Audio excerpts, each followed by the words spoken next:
الناصر کو کچھ خبر نہیں تھی کہ جس طرح اس کا مشن کامیاب ہو چکا ہے اسی طرح اس کی فوج ایک ہی حملے میں اپنے مشن میں کامیاب ہو چکی ہے۔ اتحادی فوج کو سلطان ایوبی بکھیر کر بھگا چکا تھا۔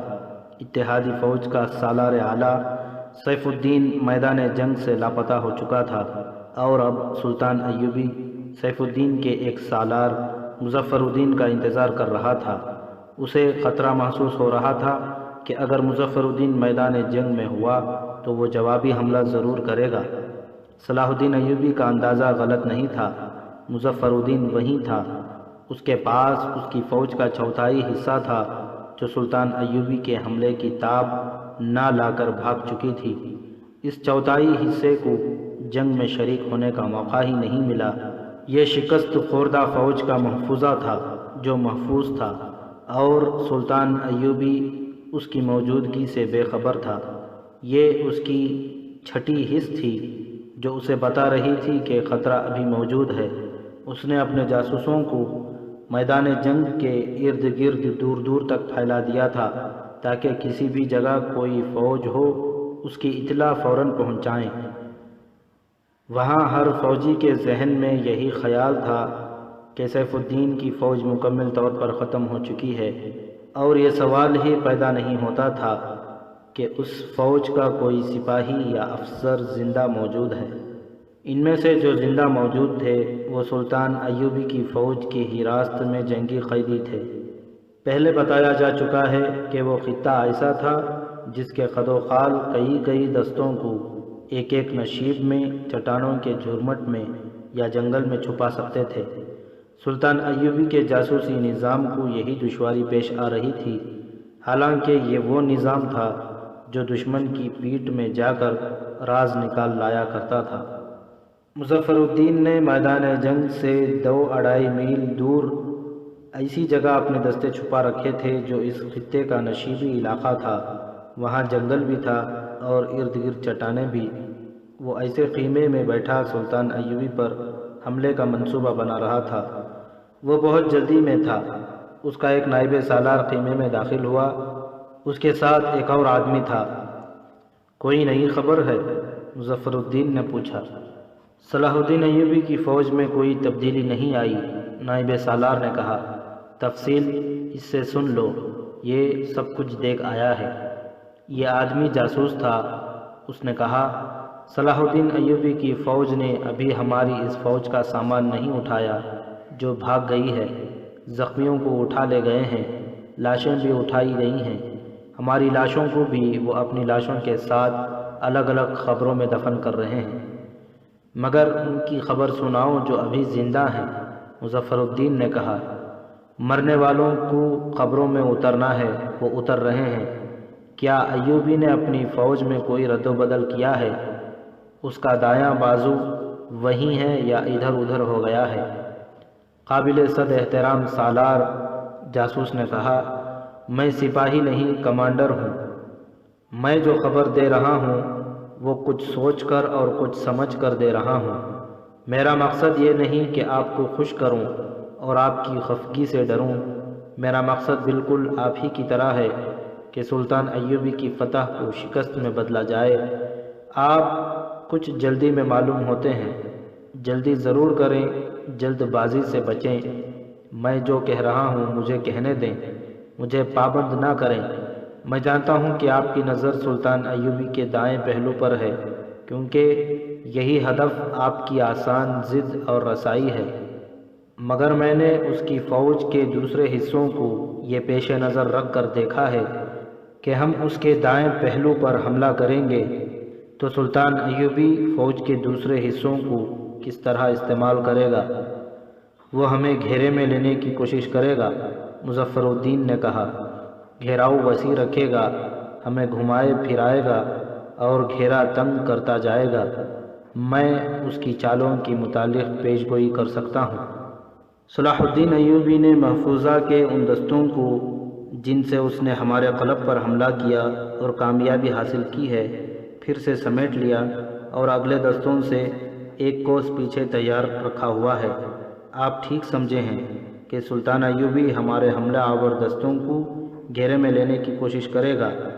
میں قبروں کا جو ذکر کر رہا تھا وہ بے معنی نہیں تھا۔ سلطان ایوبی کا دایاں بازو جس جگہ ہے اس سے 1.5 کوس پیچھے ہماری اور ایوبی کی فوج کی لاشوں کے لیے قبریں کھودی گئی ہیں۔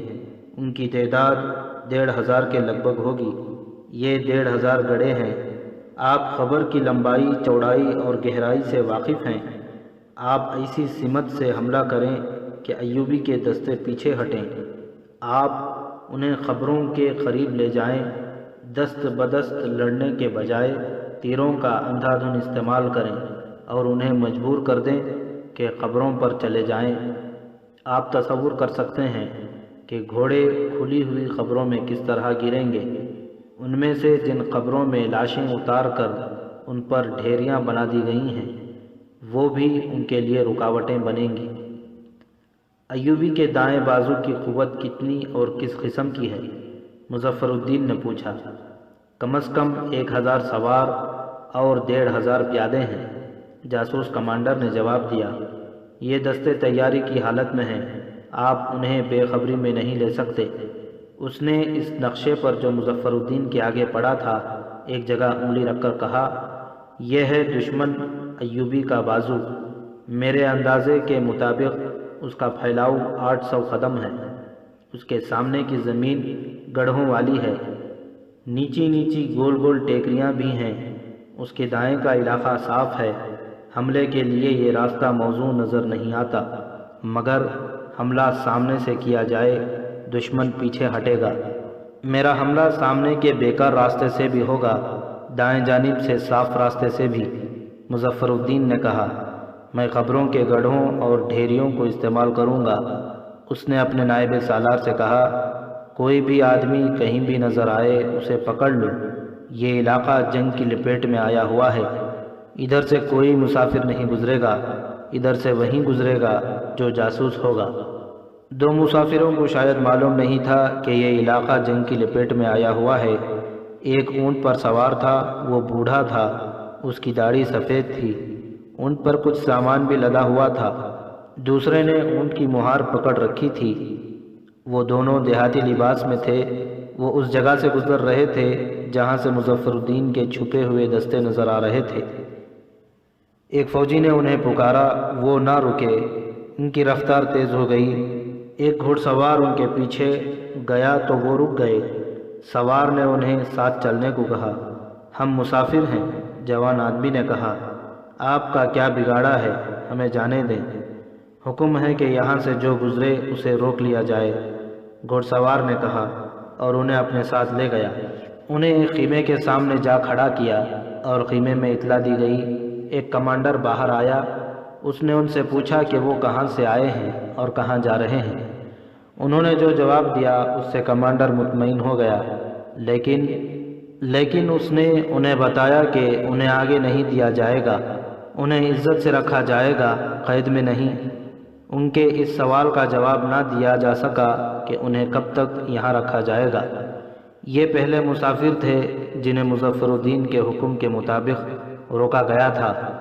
انہیں 2 سپاہیوں کے حوالے کر کے کہا گیا کہ وہ ان کے خیمے میں رہیں گے۔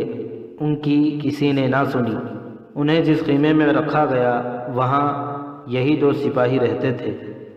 رات کو سپاہی سو گئے۔ سفید ریش بوڑھا جاگ رہا تھا۔ خیمے میں اندھیرا تھا۔ بوڑھے نے خراٹوں سے اندازہ کیا کہ دونوں سپاہی سو گئے ہیں۔ اس نے اپنے ساتھی کو ٹھوکر ماری۔ دونوں لیٹے لیٹے سرکنے لگے۔ جب خیمے کے دروازے تک پہنچے تو باہر کو سرک گئے۔ باہر خاموشی تھی۔ خیمے سے کچھ دور جا کر بوڑھے نے اپنے ساتھی سے کہا کہ وہ اس سے الگ ہو جائیں اور کسی اور سمت سے خیمہ گاہ سے باہر نکلیں۔ دونوں الگ ہو گئے۔ ان کی یہ توقع پوری نہ ہوئی کہ وہاں سارا کیمپ سویا ہوا ہوگا۔ سنتری جاگ رہے تھے۔ ایک سنتری نے اندھیرے میں سائے کو حرکت کرتے دیکھا تو اسے بلانے کے بجائے اس کے پیچھے چل پڑا۔ وہ بوڑھا تھا۔ اس نے سنتری کو دیکھ لیا اور وہ کہیں چھپ گیا۔ سنتری آیا، اسے ڈھونڈنے لگا۔ وہاں کچھ سامان پڑا تھا، اس ڈھیر میں کہیں چھپا رہا۔ پھر اندھیرے سے فائدہ اٹھاتے ہوئے وہاں سے دبے پاؤں نکل گیا۔ بالکل اسی طرح ایک اور سنتری نے اس کے ساتھی کو دیکھ لیا۔ مظفر الدین نے جاسوسوں پر نظر رکھنے اور انہیں پکڑنے کے بڑے ہی سخت احکام دے رکھے تھے۔ اسے معلوم تھا کہ سلطان ایوبی کے جاسوس بہت تیز اور ہوشیار ہیں، چنانچہ مظفر الدین نے اس کے جاسوسوں کو پکڑنے کے لیے خاص قسم کی ہدایات دی تھی۔ انہی ہدایات کے مطابق سنتری بوڑھے اور اس کے ساتھی کو پکارتے نہیں تھے، ان کا تعاقب کر رہے تھے۔ بوڑھے کا ساتھی بھی چھپ گیا۔ ادھر بوڑھا بھی ایک سنتری کے ساتھ آنکھ مچولی کھیل رہا تھا۔ تھوڑی دیر بعد بوڑھا ایک اور جگہ چھپا، سنتری اس کے پیچھے آ رہا تھا۔ سنتری غلط فہمی میں آگے نکل گیا۔ بوڑھے نے خنجر نکال لیا۔ اس نے ارادہ کر لیا تھا کہ وہ اس سنتری سے نجات حاصل کرنے کے لیے اسے خنجر سے ہلاک کر دے گا۔ بوڑھا اٹھا، ابھی دیکھ ہی رہا تھا کہ کدھر کو نکلے کہ اچانک ایک آدمی اس کے قریب آ رکا۔ بوڑھے نے ذرہ بھر توقع نہ کی، خنجر اس آدمی کے دل میں اتار دیا۔ فوراً بعد دوسرا وار کیا۔ اس آدمی کے منہ سے آواز نکلی اور خاموش ہو گئی۔ وہ آدمی گر پڑا۔ بوڑھا وہاں سے بھاگنے کی راہ دیکھ رہا تھا کہ کسی نے پیچھے سے اسے دبوچ لیا۔ بوڑھے نے جسم کو اتنی زور سے جھٹکا دیا کہ اسے دبوچنے والا اس سے الگ ہو کر گرا۔ وہ تیز بھاگا مگر کسی چیز سے ٹھوکر کھا کر گر پڑا۔ اس نے جسے گرایا تھا وہ اٹھ کھڑا ہوا۔ وہ تیز دوڑا اور بوڑھے کو پیچھے سے پکڑ لیا۔ ساتھ ہی اس نے شور مچا دیا۔ مشعلیں جل اٹھیں۔ 3-4 سنتری دوڑے آئے۔ انہوں نے مشعلوں کی روشنی میں دیکھا کہ یہ تو کوئی سفید ریش بزرگ ہے، مگر ان سب سے آزاد ہونے کے لیے ایسی پھرتی اور ایسی طاقت کا مظاہرہ کر رہا تھا جو اس عمر میں کم ہی کسی انسان میں ہوتی ہے۔ وہ اکیلا تھا، سنتری زیادہ تھے، وہ ان سے آزاد نہ ہو سکا، مگر اس کی کوشش میں اس کی سفید داڑھی اتر کر گر پڑی۔ سب نے دیکھا کہ اس کے چہرے پر چھوٹی چھوٹی سیاہ داڑھی تھی جو سلیقے سے تراشی گئی ہو، اور وہ ایک جوان آدمی تھا۔ سفید داڑھی مصنوعی تھی۔ اسے پکڑ کر اس جگہ لے گئے جہاں اس نے ایک سنتری کو خنجر کے 2 وار کر کے مار ڈالا تھا۔ مشعل کی روشنی میں سب نے دیکھا کہ وہ کوئی سنتری نہیں بلکہ اسی آدمی کا ساتھی تھا۔ وہ مر چکا تھا۔ اس آدمی نے جو سفید داڑھی لگا کر بوڑھا بنا ہوا تھا اپنے ہی ساتھی کو سنتری سمجھ کر ہلاک کر دیا تھا۔ یہ دونوں ساتھی الگ الگ ہو کر کیمپ سے نکلنے کی کوشش کر رہے تھے، مگر سنتریوں نے انہیں دیکھ لیا۔ یہ دونوں تعاقب سے بچنے کی کوشش میں اکٹھے ہو گئے۔ سفید داڑھی والے نے اسے سنتری سمجھا اور نہایت عجلت میں اسے خنجر سے مار ڈالا۔ لاش کی تلاشی لی گئی۔ اس کے کپڑوں کے اندر سے خنجر برآمد ہوا۔ ان کے اونٹ پر جو سامان تھا وہ کھول کر دیکھا گیا تو کوئی سامان نہیں تھا۔ بوریوں میں گھاس پھوس بھر کر سامان کا دھوکہ دیا گیا تھا۔ اس آدمی کو ایک نائب سالار کے خیمے میں لے گئے۔ نائب سالار جاگ اٹھا۔ اس نے اس آدمی سے بہت کچھ پوچھا لیکن اس نے خاموشی اختیار کیے رکھی۔ اس کی سفید داڑھی جو اس کے چہرے سے اتری تھی نائب سالار کو دکھائی گئی۔ اس کے متعلق بھی اس نے خاموشی اختیار کی، مگر یہ ایسی ثبوت تھے جنہیں وہ جھٹلا نہیں سکتا تھا۔ اسے کہا گیا کہ وہ تسلیم کر لے کہ وہ سلطان ایوبی کا جاسوس ہے اور اس کا ساتھی بھی جاسوس تھا۔ اس نے یہ الزام تسلیم کرنے سے انکار کر دیا۔ اسے مارا پیٹا گیا، بہت پریشان کیا گیا، لیکن اس نے اعتراف نہ کیا کہ وہ جاسوس ہے۔ رات گزر گئی۔ صبح اسے مظفر الدین کے سامنے لے جایا گیا اور اسے رات کا واقعہ سنایا گیا۔ اس کی مصنوعی داڑھی اور اس کے اونٹ کا سامان بھی مظفر الدین کے آگے رکھا گیا۔ علی بن سفیان کے شاگرد ہو یا حسن بن عبداللہ کے؟ مظفر الدین نے اس سے پوچھا۔ علی بن سفیان ایوبی کی ملٹری انٹیلیجنس کا سربراہ اور حسن بن عبداللہ اس کا نائب تھا۔ میں ان دونوں میں سے کسی کو نہیں جانتا، ملزم نے جواب دیا۔ میں جانتا ہوں ان دونوں کو، مظفر الدین نے کہا، میں سلطان صلاح الدین ایوبی کا شاگرد ہوں، استاد اپنے شاگرد کو دھوکہ نہیں دے سکتا۔ میرا آپ کے ساتھ اور سلطان ایوبی کے ساتھ کوئی تعلق نہیں۔ ملزم نے جواب دیا، سنو میرے بدقسمت دوست۔ مظفر الدین نے اس کے کندھے پر ہاتھ رکھ کر کہا، میں تمہارے ساتھ بحث نہیں کروں گا، میں یہ بھی نہیں کہوں گا کہ تم نالائق اور نکمے ہو، تم نے اپنا فرض خوش اسلوبی سے ادا کیا ہے، پکڑا جانا کوئی عیب نہیں، تمہاری بدقسمتی کہ تمہارا ساتھی تمہارے ہی ہاتھوں مارا گیا ہے۔ مجھے صرف یہ بتا دو کہ تمہارا کوئی ساتھی یہاں سے گیا ہے اور وہ ایوبی کو اطلاع دے چکا ہے کہ اس جگہ فوج ہے، اور یہ بتا دو کہ اس وقت تمہاری فوج کی ترتیب کیا ہے اور دستے کہاں کہاں ہیں۔ ان سوالوں کا جواب دو اور میں تمہارے ساتھ قرآن کے نام پر وعدہ کرتا ہوں کہ جنگ ختم ہوتے ہی تمہیں رہا کر دوں گا، اس وقت تک پوری عزت سے تمہیں اپنے پاس رکھوں گا، مجھے آپ کی قسم پر اعتبار نہیں۔ ملزم نے کہا، کیونکہ آپ قرآن سے منحرف ہو چکے ہیں، کیا میں مسلمان نہیں؟ مظفر الدین نے تحمل سے کہا، آپ یقیناً مسلمان ہیں۔ ملزم نے جواب دیا، لیکن آپ قرآن کے نہیں صلیب کے وفادار ہیں۔ میں اپنی توہین اس شرط پر برداشت کر لوں گا کہ میں نے جو پوچھا ہے وہ مجھے بتا دو۔ مظفر الدین نے کہا، تمہاری جان میرے ہاتھ میں ہے، آپ خدا کے ہاتھ سے میری جان چھین نہیں سکتے۔ ملزم نے کہا، آپ ہماری فوج میں رہ چکے ہیں، آپ کو اچھی طرح معلوم ہے کہ ہماری فوج کا ہر سپاہی اپنی جان خدا کے سپرد کر چکا ہے۔ میں آپ کو یہ بتا دیتا ہوں کہ میں اپنی فوج کا جاسوس ہوں اور میرا ساتھی بھی جاسوس تھا۔ میں آپ کے کسی اور سوال کا جواب نہیں دوں گا، میں زندہ ہوں، میری کھال اتارنی شروع کر دیں، میرے منہ سے اپنے سوالوں کا جواب نہیں سن سکو گے، اور میں آپ کو یہ بھی بتا دیتا ہوں کہ شکست آپ کے مقدر میں لکھ دی گئی ہے، اس کے ٹخنوں میں رسی ڈالو اور اس درخت کے ساتھ اسے لٹکا دو۔ مظفر الدین نے ایک درخت کی طرف اشارہ کر کے حکم دیا اور اپنے خیمے میں چلا گیا۔ وہ دونوں ابھی تک نہیں آئے۔ حسن بن عبداللہ سلطان ایوبی سے کہہ رہا تھا، ان کے پکڑے جانے کا تو کوئی خطرہ نہیں تھا، ہمارے جاسوسوں کو یہاں پکڑنے والا کون ہے؟ انہیں بہت دور بھی نہیں جانا تھا، ہو سکتا ہے وہ پکڑے گئے ہوں۔ سلطان ایوبی نے کہا، وہ جو صبح کو گئے ہوئے شام کے بعد تک نہیں آئے وہ پکڑے گئے ہوں گے، ان کا نہ آنا ظاہر کرتا ہے کہ یہاں پکڑنے والے موجود ہیں۔ آج رات کچھ آدمی اور بھیج دو اور ذرا دور کے علاقے کی دیکھ بھال کراؤ۔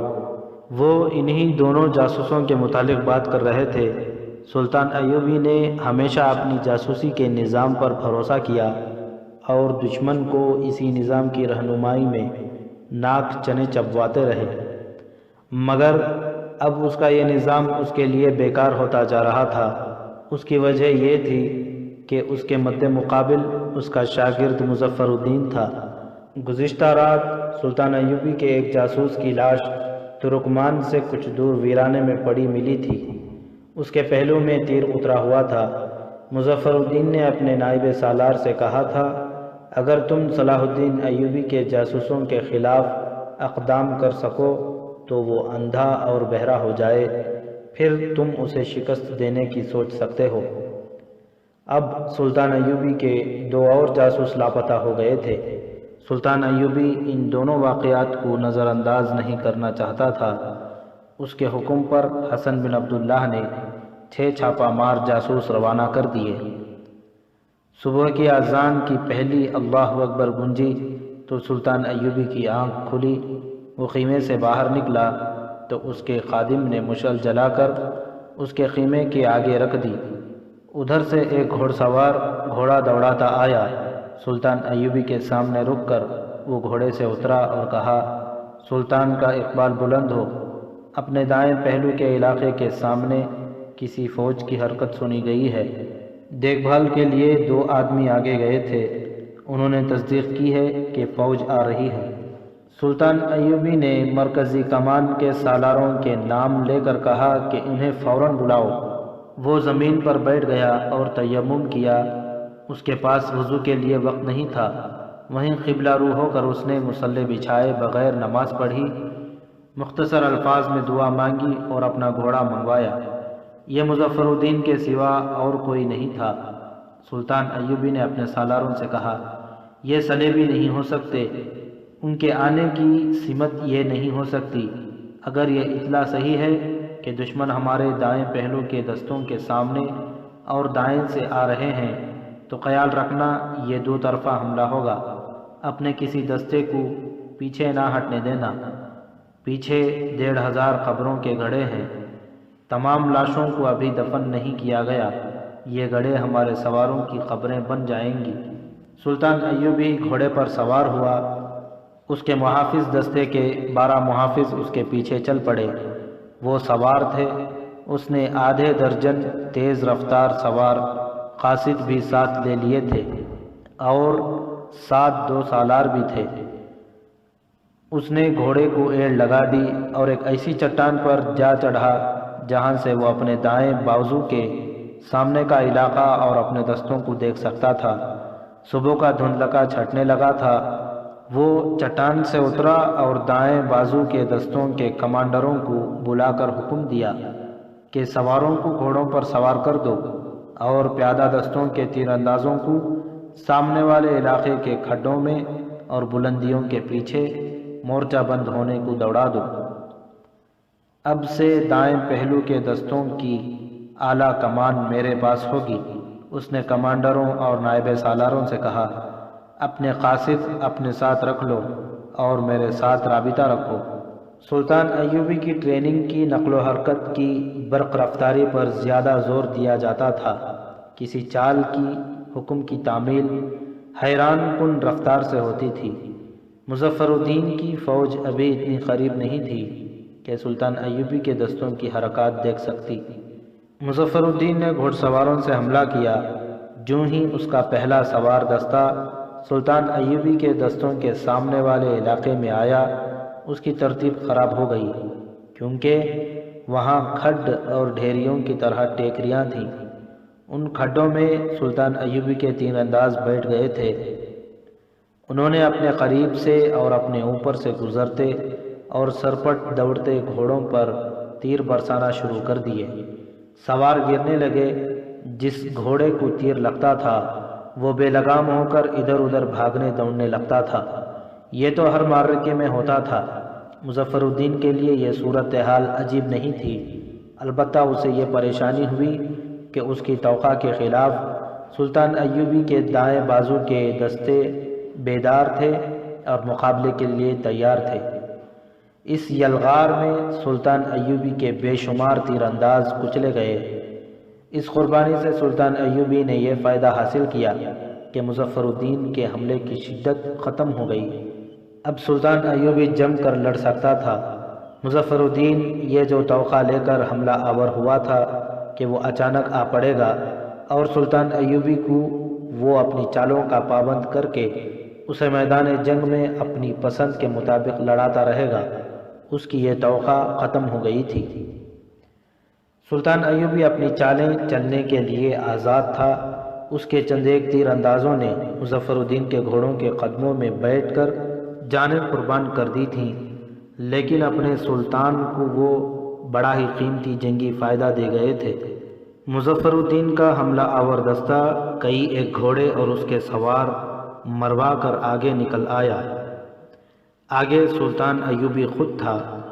اس نے حملہ آوروں کا پھیلاؤ دیکھا تو اس کے مطابق اپنے سواروں کو ایک حکم دے دیا۔ حملہ آور قریب آئے تو سلطان ایوبی کے دائیں سواروں نے گھوڑے بائیں کو موڑے اور ایڑ لگا دی۔ دائیں کے سواروں نے بھی ایسا ہی کیا۔ حملہ آوروں کے سامنے کوئی مزاحمت نہ رہی۔ مزاحمت کرنے والے دائیں اور بائیں بھاگ گئے تھے۔ حملہ آوروں نے کچھ گھوڑے دائیں کو موڑے، کچھ بائیں کو، زیادہ تر ناک کی سیدھی میں چلے۔ سلطان ایوبی کے دائیں بائیں کو بھاگنے والے سواروں نے اندر کو گھوڑے موڑے۔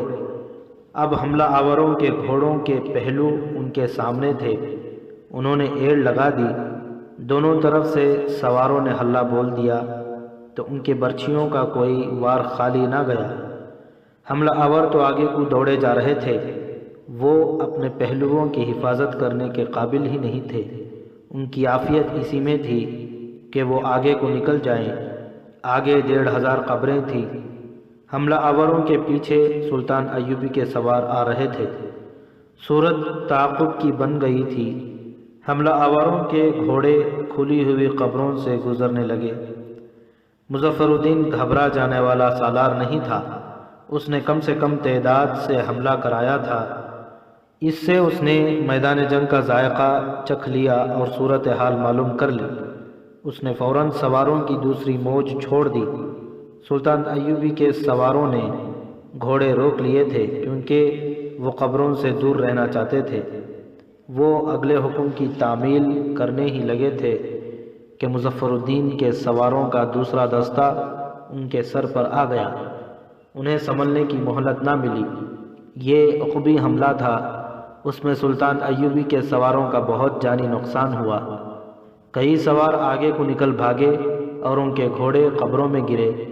اس کے ساتھ ہی مظفر الدین نے دائیں طرف سے حملہ کر دیا۔ سلطان ایوبی کے لیے صورتحال پریشان کن ہو گئی۔ اس نے قاصد کو اس حکم کے ساتھ دوڑا دیا کہ محفوظے سے عقب پر حملہ کرے۔ سلطان ایوبی نے دائیں بازو کے دستوں کو جس طرح تقسیم کیا تھا وہ بیکار ہو گئی۔ مظفر الدین اسی کے اصولوں پر لڑ رہا تھا۔ مظفر الدین کی کمزوری یہ تھی کہ اس کے پاس کمک نہیں تھی۔ سلطان ایوبی نے قاصدوں کے ذریعے اپنے دستوں کے کمانڈروں سے رابطہ رکھ کر انہیں دائیں بائیں بکھیرنا شروع کر دیا، اور جب عقب سے ان کے محفوظے نے حملہ کیا تو مظفر الدین کے اوسان خطا ہو گئے۔ اس کا اپنا مرکز خطرے میں پڑ گیا، لیکن اس نے نکل بھاگنے کی نہ سوچی۔ مورخوں کے مطابق دن کے پچھلے پہر تک دونوں فوجوں نے جو معرکہ لڑا وہ بڑا ہی خون ریز اور بڑا ہی سخت تھا۔ کمان سلطان ایوبی کے ہاتھ میں تھی، ورنہ صورتحال کچھ اور ہوتی۔ جہاں تک لڑنے کے جذبے کا اور جنگی قابلیت کا تعلق تھا، مظفر الدین نے سلطان ایوبی کی زبان سے داد تحسین کے کلمے کہلوا لیے تھے۔ اسے شکست اس لیے ہوئی کہ اس کے پاس یہی کچھ تھا جو اس نے آخری بازو پر لگا دیا تھا۔ وہ بازی ہار گیا۔ معرکے کے آخری مرحلے میں سلطان ایوبی نے ریزرو سوار دستے سے ہلہ بول دیا۔ مظفر الدین کی پوزیشن بہت کمزور ہو چکی تھی۔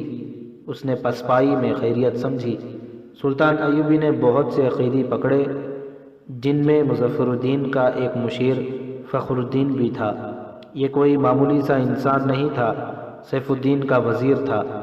ترکمان کے معرکے میں جب سیف الدین بھاگا تو فخر الدین مظفر الدین کے پاس چلا گیا تھا اور اس کی حوصلہ افزائی کی تھی کہ وہ سلطان پر حملہ کرے۔ یہ معرکہ شوال 571 ہجری اپریل 1176 عیسوی میں لڑا گیا تھا۔ بے شک مظفر الدین کو شکست ہوئی تھی اور سلطان ایوبی کے مسلمان دشمنوں کی کمر ٹوٹ گئی تھی، مگر سلطان ایوبی کا اتنا زیادہ نقصان ہوا تھا کہ اگلے 2 ماہ تک وہ ترکمان سے ہلنے کے قابل نہ رہا۔ اس کا دایاں بازو ختم ہو گیا تھا، جیسے اس کا اپنا بازو مفلوج ہو گیا ہو۔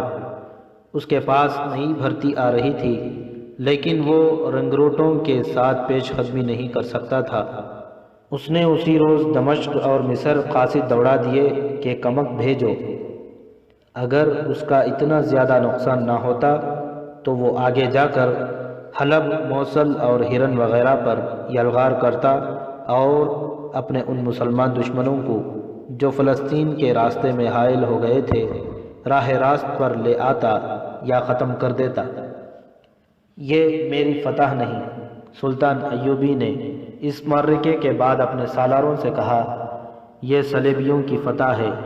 وہ ہمیں کمزور کرنا چاہتے تھے، وہ اس مقصد میں کامیاب ہو گئے ہیں۔ انہوں نے میری پیش قدمی کی رفتار سست کر کے فلسطین پر اپنے قبضے کے عرصے کو کچھ اور طویل کر لیا ہے۔ ہمارے یہ مسلمان بھائی کب سمجھیں گے کہ کفار ان کے دوست نہیں ہو سکتے؟ اور ان کی دوستی میں بھی دشمنی ہوتی ہے۔ میں کہہ نہیں سکتا کہ تاریخ لکھنے والے ہماری آنے والی نسلوں کو کن الفاظ میں سنائیں گے کہ ہم آپس میں لڑے تھے۔ اسے ابھی یہ معلوم نہیں تھا کہ اس کے بھائی جو اس سے شکست کھا کر بھاگ گئے ہیں اس کے قتل کا ایک اور منصوبہ بنا رہے ہیں۔ اس مقصد کے لیے اس کا تیسرا دشمن گمشتگین حشیشین کے سردار شیخ سنان کے ہاں گیا ہوا تھا۔ اس وقت شیخ سنان اسیات نام کے ایک قلعے میں مقیم تھا۔ اسے یہ قلعہ صلیبیوں نے دیا تھا جس میں اس نے اپنی فوج رکھی ہوئی تھی۔ اس قلعے میں اس کے پیشہ ور قاتلوں کا گروہ بھی تھا۔ اسیات اور ترکمان کے درمیان اس جہنم نما علاقے میں جہاں سلطان ایوبی کے چھاپہ مار بھولے بھٹکے پہنچ گئے تھے، سورج افق کے قریب چلا گیا تھا۔ چھاپہ ماروں کے کمانڈر الناصر کی آنکھ کھلی، وہ اٹھ بیٹھا۔ دونوں لڑکیاں جاگ رہی تھیں۔ الناصر کے دل پر گھبراہٹ طاری ہو گئی۔ ان لڑکیوں میں سے ایک نے اس کے ساتھ ایسی باتیں کی تھیں جن سے ظاہر ہوتا تھا کہ وہ اس کے ساتھیوں کے ساتھ برا سلوک نہیں کریں گی۔ پھر بھی الناصر ڈر گیا۔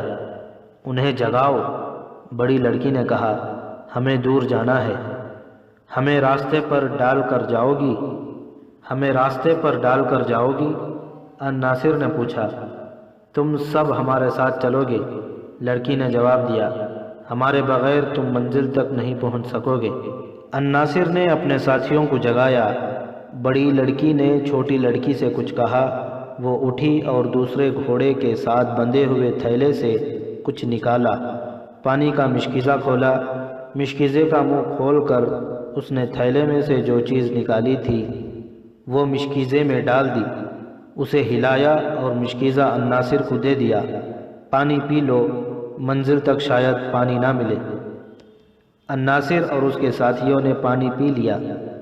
بڑی لڑکی نے چاروں کو کچھ کھانے کو دیا۔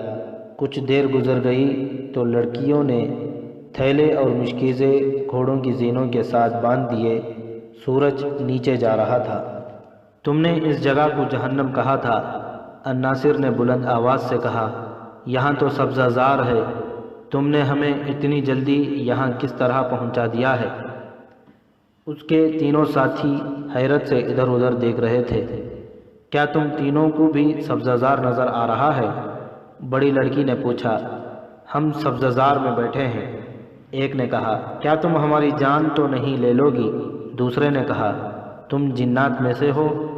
نہیں، لڑکی نے مسکرا کر کہا، ہم تمہیں اس سے زیادہ حسین خطے میں لے جا رہی ہیں۔ بڑی لڑکی نے الناصر اور اس کے ایک ساتھی کو پہلو بہ پہلو بٹھا کر دونوں کے گرد اپنے بازو لپیٹ دیے اور بولی، میری آنکھوں میں دیکھو۔ دوسری لڑکی نے الناصر کے دوسرے دو ساتھیوں کو اسی طرح آمنے سامنے بٹھا کر اپنے بازو ان کے گرد ڈالے اور انہیں اپنی آنکھوں میں دیکھنے کو کہا۔ چاروں چھاپہ ماروں کے کانوں میں بڑی لڑکی کی مترنم آواز داخل ہو رہی تھی۔ یہ تمہاری بہشت ہے، ان پھولوں کے رنگ دیکھو، ان کی مہک سونگھو، ان پر جو پرندے اڑ رہے ہیں وہ دیکھو کتنے خوبصورت ہیں۔ یہ تمہارا انعام ہے، تمہارے پاؤں تلے مخمل جیسی گھاس ہے۔ چشمے دیکھو، ان کا شفاف پانی میٹھا ہے۔ لڑکی کی آواز جادو کی طرح ان چاروں کے عقل پر اور آنکھوں پر اور تمام حصوں پر غالب آتی جا رہی تھی۔ الناصر نے بعد میں حسن بن عبداللہ کو جو بیان دیا تھا اس میں انہیں بتایا کہ لڑکیوں کی آنکھوں میں دیکھ کر انہیں پانی کے شفاف چشمے نظر آنے لگے۔ ان کے ریشم جیسے بال جو ان کے شانوں پر بکھرے ہوئے تھے کسی بڑے ہی دلکش پودے کی پھولدار بیلیں بن گئیں، اور انہوں نے اپنے آپ کو ایک باغ میں پایا جس کے حسن کو اور جس کے پھولوں کے رنگوں کو بیان نہیں کر سکتا۔ وہاں ریت اور مٹی کے لمبے لمبے ٹیلے نہیں تھے، ریگزار نہیں تھا، ہرے بھرے درخت اور پودے تھے اور نیچے مخمل جیسی گھاس کا فرش تھا۔ رنگ برنگے پرندے پھدک اور چہچہا رہے تھے اور وہ اس بہشت میں چلے جا رہے تھے۔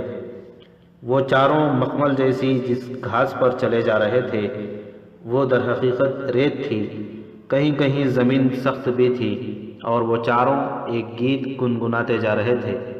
دونوں لڑکیاں ان سے چند قدم پیچھے گھوڑوں پر جا رہی تھیں۔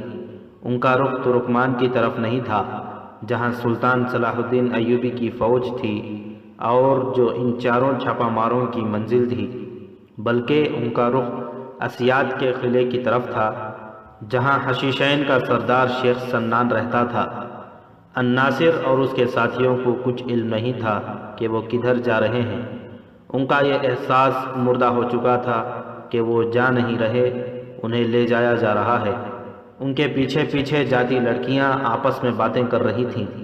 یہ باتیں چھاپا ماروں کے کانوں تک نہیں پہنچ رہی تھیں۔ سورج غروب ہو چکا تھا۔ تم کہتی ہو کہ رات کہیں قیام نہیں کریں گے؟ چھوٹی لڑکی نے بڑی سے کہا، کیا یہ چاروں رات بھر پیدل چل سکیں گے؟ تم نے پانی میں انہیں حشیش کی جو مقدار پلائی ہے اس کا اثر کل شام تک رہے گا۔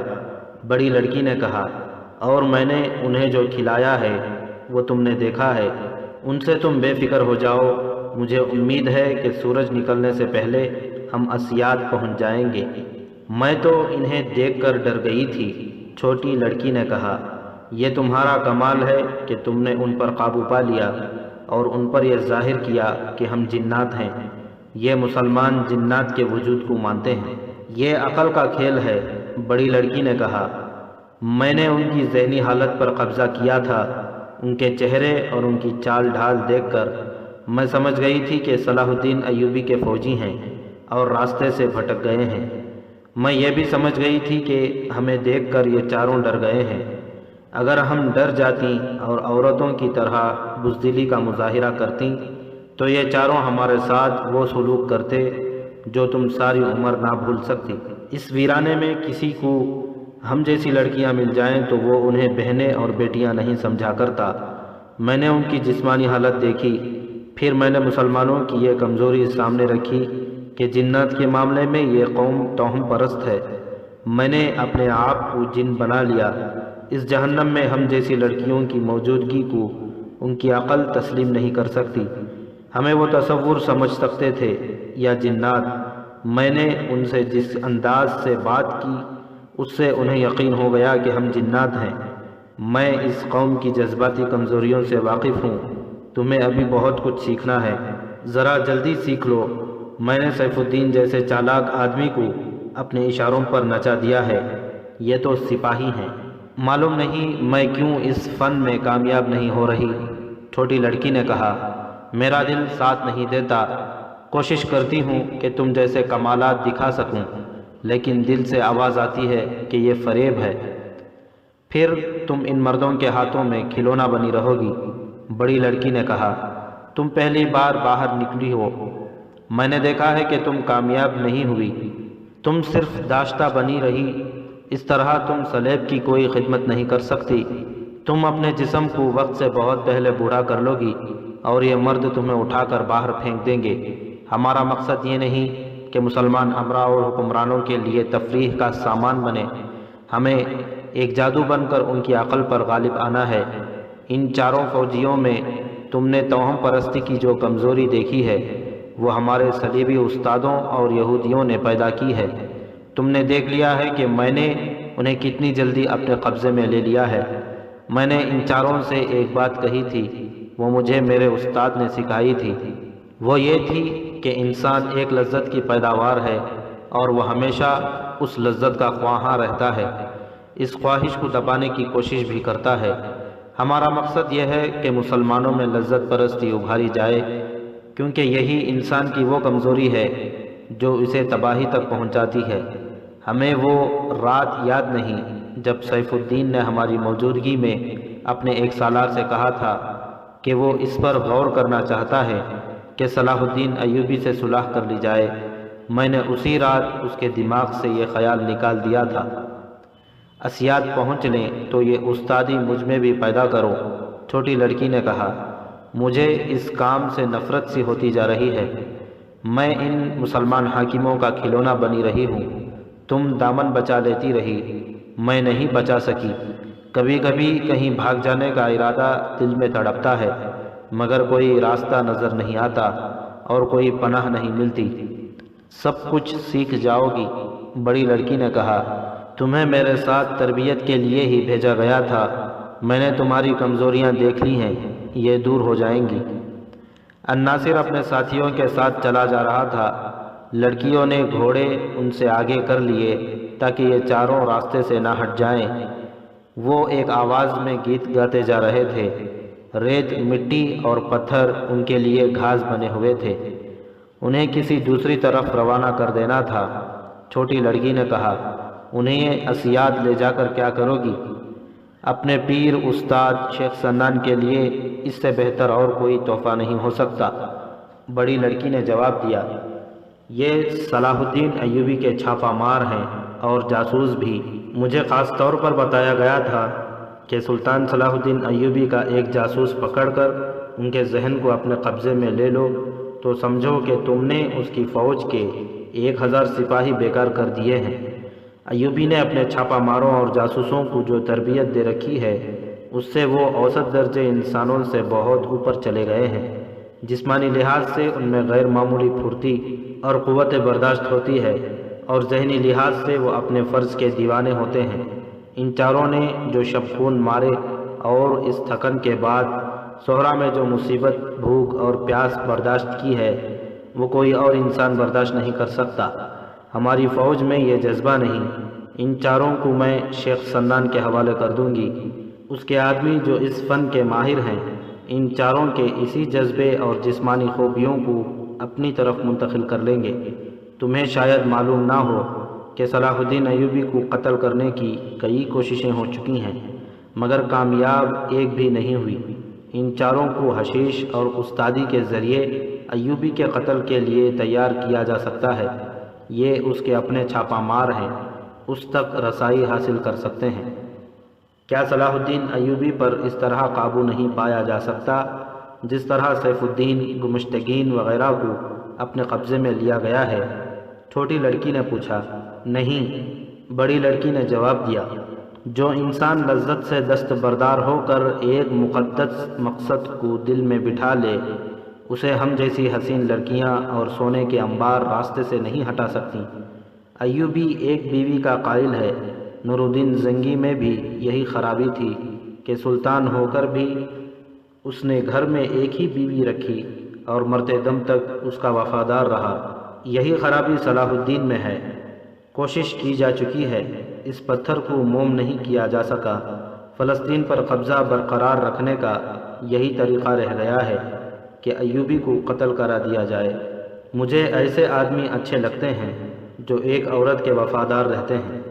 چھوٹی لڑکی نے کہا، میں صلیب کی پرستار ہوں اور صلیب کا مقصد سمجھنے کے باوجود کبھی کبھی سوچا کرتی ہوں کہ میں کسی ایک آدمی کے دل میں اتر جاؤں اور وہ میرے جسم اور میری روح کا حصہ بن جائے۔ جذبات سے نکلو، بڑی لڑکی نے اسے ڈانٹ کر کہا، اپنے اس عظیم مقصد کو سامنے رکھو جو تمہیں صلیب نے دیا ہے۔ اپنے حلف کو یاد کرو جو تم نے صلیب ہاتھ میں لے کر اٹھایا تھا۔ میں جانتی ہوں کہ تم جوان ہو اور جذبات پر قابو پانا آسان نہیں ہوتا، لیکن صلیب ہم سے یہ قربانی مانگ رہی ہے۔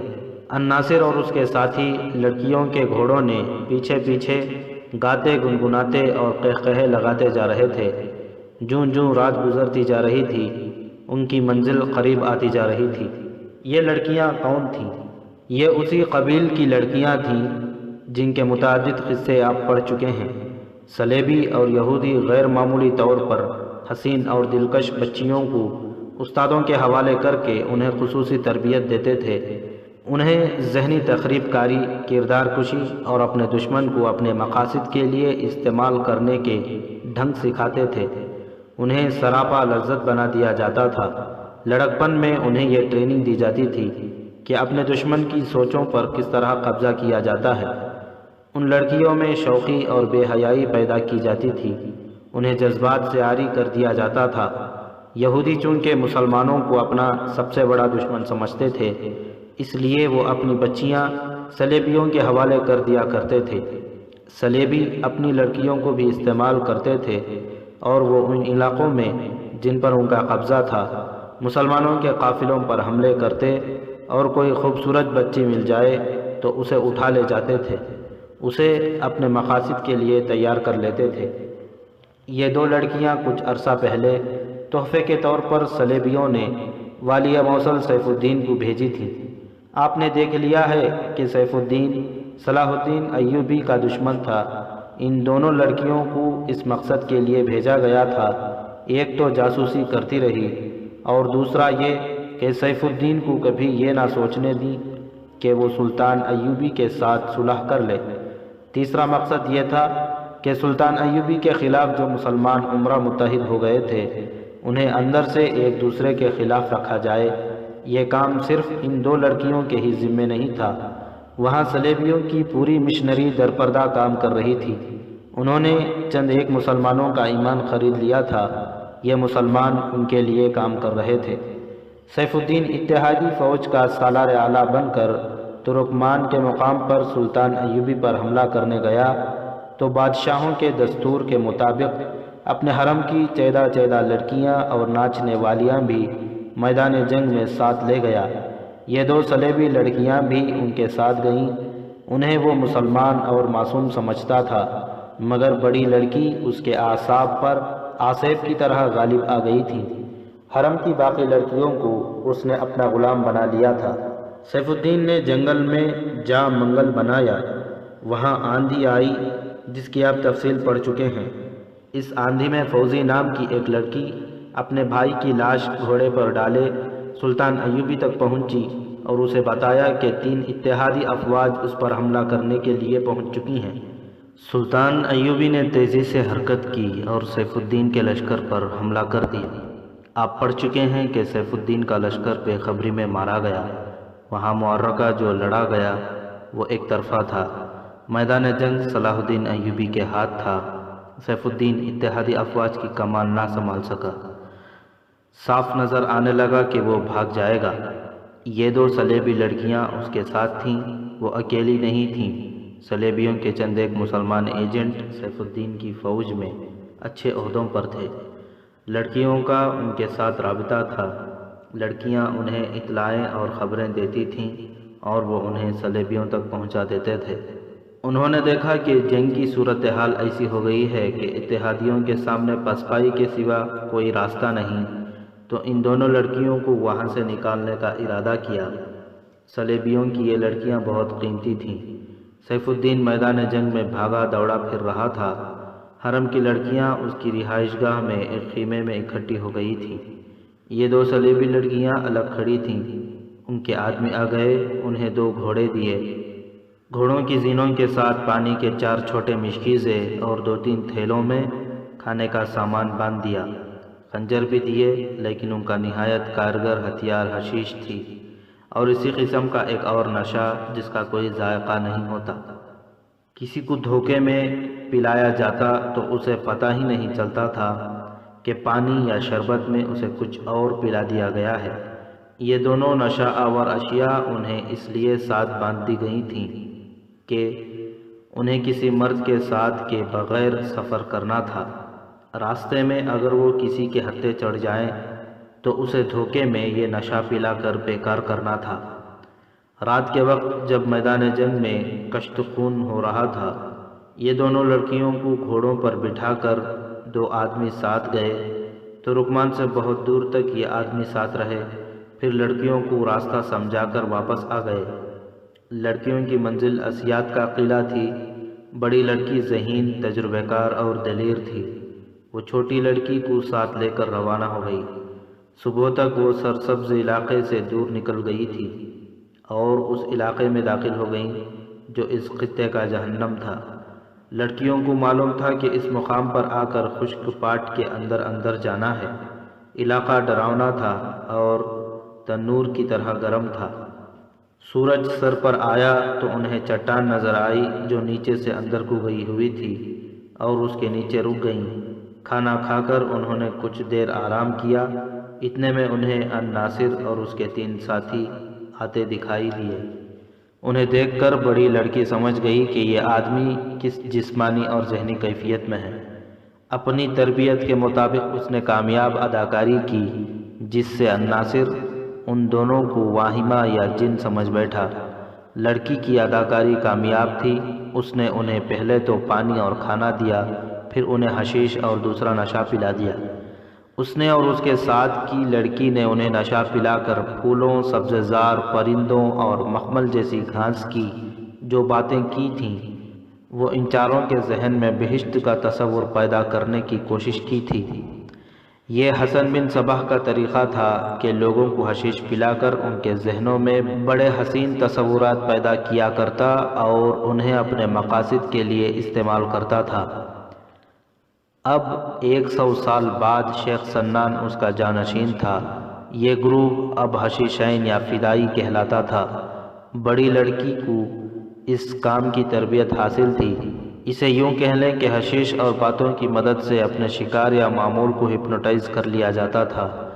جتنی دیر حشیش کا نشہ رہتا وہ آدمی اسی تصور کو حقیقت سمجھتا تھا جو اس کے ذہن میں پیدا کیا جاتا تھا۔ الناصر اور اس کے ساتھیوں کو اس لڑکی نے اپنے قبضے میں لے کر ایک مقصد تو یہ حاصل کرنا چاہا کہ یہ چار ان پر دست درازی نہ کریں یا انہیں اپنے ساتھ نہ لے جائیں۔ دوسرا مقصد اس وقت اس کے سامنے آیا جب اسے پتہ چلا کہ یہ سلطان ایوبی کے ان چھاپہ مار جاسوسوں میں سے ہیں جن کی اس نے بہت شہرت سنی اور جن سے اسے ڈرایا بھی گیا تھا۔ اس کے تخریب کار ذہن میں سوچ لیا کہ ان آدمیوں کو شیخ سنان کے حوالے کیا جائے، یہ اس کے کام آ سکتے تھے۔ ان دنوں سلطان ایوبی کو قتل کرنے کا ایک منصوبہ تیار ہو رہا تھا۔ اسی مقصد کے لیے ہرن کا خود مختار حکمران دمشقین قلعہ اسیاد میں شیخ سنان کے پاس گیا ہوا تھا۔ ترکمان میں مظفر الدین کے حملے کو ناکام کر کے سلطان ایوبی نے اپنے سالاروں سے کہا کہ اب جنگ ختم ہوئی ہے۔ اس نے مال غنیمت سمیٹنے کا حکم دے دیا۔ مال غنیمت بے انداز تھا۔ غازی سیف الدین کے رہائشی کیمپ میں بے انداز سونا اور نقدی ملی تھی۔ دشمن کی لاشوں سے بھی نقدی اور انگوٹھیوں وغیرہ کی شکل میں سونا ملا۔ دیگر ساز و سامان اور اسلحہ کا کوئی شمار نہ تھا۔ سلطان ایوبی نے فوج کے کام کا سامان فوج میں تقسیم کیا، دوسرا حصہ دمشق اور ان علاقوں کے غریبوں میں تقسیم کرنے کا حکم دیا جو مصر اور شام کی سلطنت وحدت میں آ چکے تھے، تیسرا حصہ مدرسہ نظام الملک کو دے دیا۔ ایک یورپی مورخ لین پول کے مطابق سلطان ایوبی نے اسی مدرسے سے تعلیم حاصل کی تھی۔ یہ مورخ لکھتا ہے کہ تاریخ میں واضح شہادت ملتی ہے کہ سلطان ایوبی نے مال غنیمت میں سے اپنے لیے کچھ بھی نہ رکھا۔ دوسرا مسئلہ جنگی قیدیوں کا تھا۔ یہ سب مسلمان تھے۔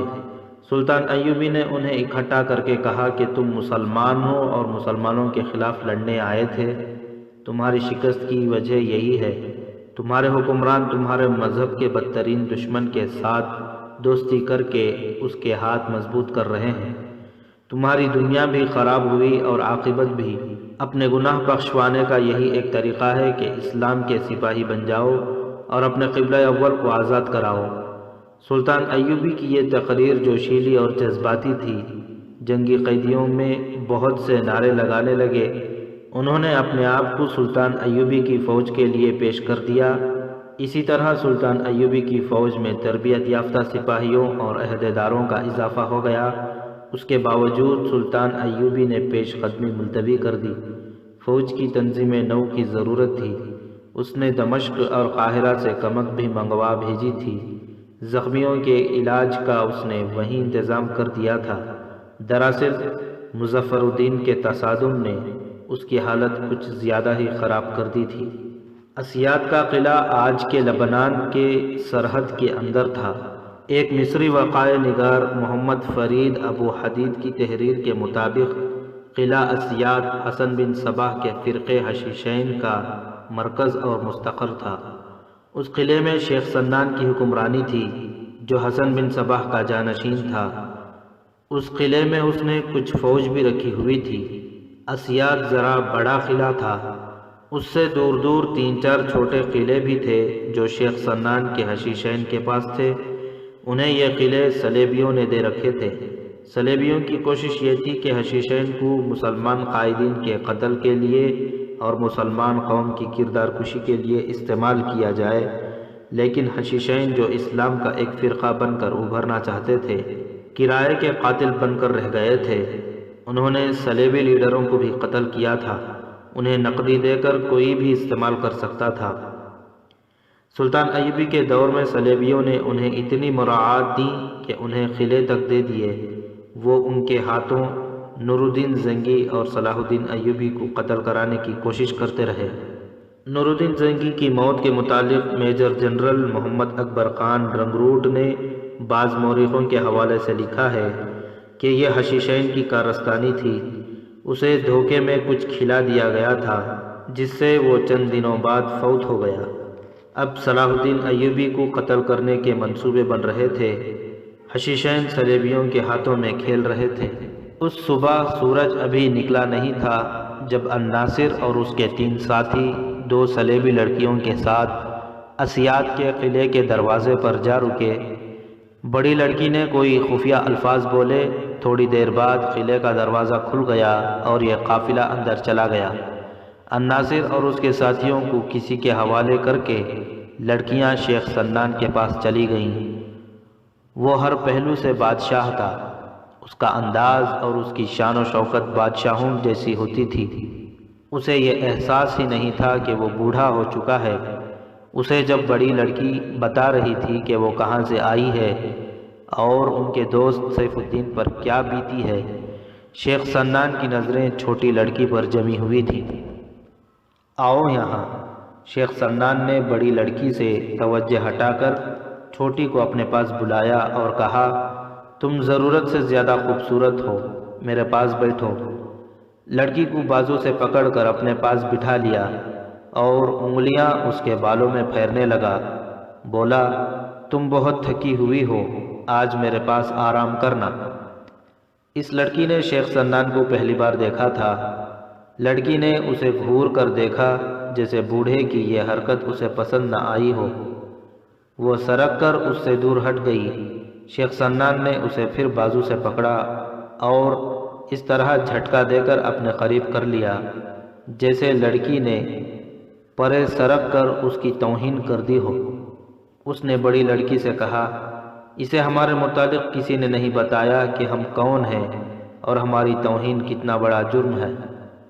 میں آپ کی لونڈی نہیں۔ چھوٹی لڑکی بھڑک کر بولی، میرے فرائض میں یہ شامل نہیں کہ جو مجھے گھسیٹ کر اپنے ساتھ لگا لے وہ اپنا آپ اسی کے حوالے کر دوں۔ وہ اٹھ کھڑی ہوئی اور بولی، میں صلیب کی غلام ہوں، حشیشین کی خریدی ہوئی لونڈی نہیں۔ بڑی لڑکی نے اسے ڈانٹ دیا اور خاموش رہنے کو کہا، مگر وہ خاموش نہ ہوئی۔ کہنے لگی، مجھے مسلمانوں کے حرم میں اس شخص نے نہیں دیکھا، میں نے کوئی کوتاہی نہیں کی۔ میں نے تمہارے ساتھ سیف الدین اور اس کے مشیروں کی عقل پر پردہ ڈالے رکھا ہے، لیکن میرے فرائض میں یہ شامل نہیں کہ میں اس بوڑھے کے کمرے میں رہوں۔ اگر تم اتنی خوبصورت نہ ہوتی تو ہم تمہاری یہ گستاخی کبھی معاف نہ کرتے، شیخ سنان نے کہا، اور بڑی لڑکی کو ہدایات دینے کے انداز سے کہنے لگا، اسے لے جاؤ اور اسے اسیاد کے قلعے کے آداب سکھاؤ۔ بڑی لڑکی اسے باہر چھوڑ آئی۔ اس نے شیخ سنان سے کہا، آپ کی ناراضگی بجا ہے، لیکن ہم اپنے اوپر والوں کی اجازت کے بغیر ہر کسی کا حکم نہیں مان سکتی۔ میں چونکہ آپ کو جانتی ہوں، اس قلعے میں پہلے بھی آ چکی ہوں، اب آپ کے کام کے 4 آدمی پھانس لائی ہیں، آپ کو اس طرف توجہ دینی چاہیے۔ اس نے شیخ سنان کو الناصر اور اس کے ساتھیوں کے متعلق پوری تفصیل سنائی۔ میں ان آدمیوں سے پورا کام لوں گا، شیخ سنان نے کہا، لیکن میں اس لڑکی کو اپنے کمرے میں ضرور رکھوں گا، یہ کام مجھ پر چھوڑیں۔ لڑکی نے کہا، وہ کہیں بھاگ تو نہیں چلی؟ کیوں نہ میں اسے آمادہ کر لوں کہ وہ ہنسی خوشی آپ کے پاس آ جائے گی۔ الناصر اور اس کے ساتھیوں کو شیخ سنان کے 2 آدمی اپنے ساتھ لے گئے تھے۔ وہ بے شک نشے میں تھے، لیکن ساری رات پیدل چل رہے تھے۔ انہیں ایک کمرے میں لے گئے، وہ پلنگوں پر گرے اور سو گئے۔ ادھر لڑکیاں بھی رات بھر کی جاگی ہوئی تھیں، وہ بھی اس کمرے میں جا کر سو گئیں جو انہیں دیا گیا تھا۔ دوپہر کے بعد الناصر کی آنکھ کھلی۔ اس نے ادھر ادھر دیکھا، اس کے ساتھی سوئے ہوئے تھے۔ اس نے گرد و پیش کو پہچاننے کی کوشش کی۔ یہ ایک کمرہ تھا، اس میں پلنگ تھے اور پلنگوں پر اس کے 3 ساتھی گہری نیند سوئے ہوئے تھے۔ اسے سبززار پھولوں والے پودے، رنگ برنگے پرندے اور مخمل کی طرح کے گھاس یاد آئی، لڑکیاں یاد آئیں، سہرا اور سہرا کا بے رحم سفر یاد آیا۔ اسے وہ خواب سمجھنے لگا۔ سہرا کا سفر اسے حقیقت کی طرح یاد تھا۔ لڑکیوں سے ملاقات اور اس کے بعد کے واقعات اسے خواب یا واہمے لگے، مگر وہ اب کہاں ہیں؟ یہ سوال اسے مضطرب کرنے لگا۔ اس نے اپنے ساتھیوں کو نہ جگایا، اٹھا اور دروازے میں جا کھڑا ہوا۔ یہ کوئی قلعہ تھا، اسے سپاہی آتے جاتے نظر آ رہے تھے۔ وہ کس فوج کے تھے؟ یہ کون سا قلعہ تھا؟ اس نے کسی سے پوچھنا مناسب نہ سمجھا۔ یہ قلعہ دشمن کا ہو سکتا تھا، تو کیا وہ اپنے ساتھیوں کے ساتھ قید ہو گیا ہے؟ لیکن یہ کمرہ قید خانے کا نہیں تھا، وہ جاسوس اور چھاپہ مار تھا۔ اس نے کسی سے پوچھے بغیر یہ معمہ اپنی عقل سے حل کرنے کا ارادہ کیا۔ اسے کوئی خطرہ محسوس ہونے لگا تھا۔ دروازے سے ہٹ کر پلنگ پر جا بیٹھا۔ باہر اسے قدموں کی آہٹ سنائی دی اور آنکھیں بند کر لیں اور خراٹے لینے لگا۔ 2 آدمی کمرے میں داخل ہوئے۔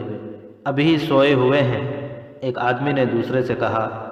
سویا رہنے دو، دوسرے نے کہا۔ معلوم ہوتا ہے انہیں کچھ زیادہ پلا دی گئی ہے۔ ان کے متعلق کیا بتایا گیا ہے؟ 2 سلیبی لڑکیاں انہیں پھانس کر لائی ہیں۔ پہلے نے جواب دیا، یہ صلاح الدین ایوبی کے چھاپہ مار جاسوس ہیں، بہت دلیر اور عقل مند بتائے جاتے ہیں، انہیں تیار کرنا ہے۔ وہ دونوں چلے گئے۔ الناصر کے جسم کا رواں رواں بیدار ہو گیا۔ اسے یقین ہونے لگا کہ وہ بہت بڑے دھوکے کا شکار ہو گیا ہے۔ اسے اب یہ معلوم کرنا تھا کہ یہ کون سا قلعہ ہے، کس علاقے میں ہے، اور اسے اور اس کے ساتھیوں کو کس مقصد کے لیے تیار کیا جائے گا۔ وہ اس تلخ حقیقت کو جان گیا تھا کہ کسی قلعے سے فرار ہونا مشکل ہی نہیں، ناممکن بھی ہوتا ہے۔ لڑکیوں کے کمرے میں یہ کیفیت تھی کہ چھوٹی لڑکی تھوڑی سی دیر سو کر جاگ اٹھی تھی اور کھڑکی کھول کر اس میں جا بیٹھی۔ اس نے سفر کے دوران بڑی لڑکی کے سامنے اپنے جذبات کا اظہار کیا تھا۔ وہ نوجوان تھی، ابھی پختہ کار نہیں ہوئی تھی۔ اپنے جیسی دوسری لڑکیوں کی طرح وہ ابھی اپنے جذبات کو دبا نہیں سکتی تھی۔ اسے پہلی بار باہر بھیجا گیا تھا۔ اس کے ساتھ یہ بڑی لڑکی تھی جو تجربے کار تھی۔ اس نے بھی دیکھا تھا کہ یہ چھوٹی لڑکی اس زندگی میں کامیاب نہیں ہو رہی۔ اسے مردوں کو انگلیوں پر نچانے کا فن نہیں آیا تھا۔ اس نے دراصل اس فن کو قبول ہی نہیں کیا تھا۔ بوڑھے بوڑھے سالاروں نے اور سیف الدین نے اسے کھلونا بنائے رکھا تھا۔ اب یہ میدان جنگ سے بھاگ کر آئی اور اتنی کٹھن اور صبر آزما مسافت طے کی، رات بھر سفر کیا، مگر آتے ہی شیخ سنان جیسے بوڑھے نے اسے کہہ دیا کہ میرے کمرے میں رہو۔ بے شک اسے بچپن سے اس غلیظ طرز زندگی کی تربیت دی گئی تھی، لیکن جوانی میں آ کر اس کے اپنے جذبات کا سر چشمہ پھوٹا تو اتنے لمبے عرصے کی تربیت کے اثرات دھل گئے۔